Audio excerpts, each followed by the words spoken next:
चोर की मां। एक युवक को बहुत बड़ी चोरी के एक दुस्साहस के अपराध में पकड़ा गया था और इसके लिए उसे फांसी की सजा दी गई थी। फांसी की सजा इसलिए क्योंकि इस चोर को पहले उसे 99 बार चोरी करने के लिए छोटी मोटी सजाएं हो चुकी थीं और उसे कहा गया था कि अगर अब वो चोरी नहीं छोड़ता तो उसे मौत की सजा दी जाएगी। इतना सब होने के बाद भी उसने चोरी करना नहीं छोड़ा।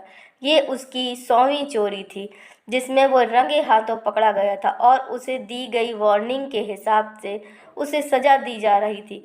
मरने से पहले जब चोर से उसकी आखिरी इच्छा पूछी गई तब उसने अपनी मां को देखने की इच्छा व्यक्त की और उसे फांसी देने से पहले उसके साथ बात करने की इच्छा व्यक्त की। निश्चित रूप से उसकी आखिरी इच्छा पूरी की गई। जब उसकी माँ उसके पास आई तो उसने कहा, मैं तुम्हारे कान में कुछ बताना चाहता हूँ। और जब उसकी माँ ने अपना कान उसके पास किया तो उस चोर ने अपनी माँ का कान काट लिया। सभी लोग वहाँ मौजूद थे।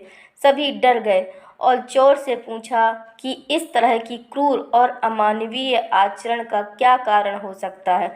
तो चोर ने कहा, मैंने ऐसा इसलिए किया क्योंकि मैं उसे सज़ा देना चाहता था। उसने कहा, आज मेरी जो भी हालत है उसके लिए जितना मैं जिम्मेदार हूँ उतना ही मेरी माँ।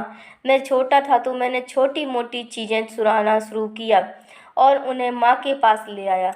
मुझे डांटने और दंड देने के बजाय वह हंसी और बोली, कोई बात नहीं, इन छोटी चीज़ों की चोरी पर कोई भी ध्यान नहीं देता। उन्हीं की वजह से मैं आज यहाँ हूँ। सभी को चोर की बात सही लगी लेकिन अब देर हो चुकी थी और चोर और उसकी माँ दोनों को अपने किए की सज़ा मिली थी। सीख: बच्चे आगे जाकर क्या बनेंगे यह उनके बचपन से ही निश्चित हो जाता है। बच्चों को अच्छे बुरे का फ़र्क समझाना माता पिता और गुरु का प्रथम परम कर्तव्य होता है। अगर वह ऐसा नहीं करते तो बच्चे की आगे जाकर जो दुर्दशा होती है उसकी जिम्मेदारी भी उन्हीं की होती है।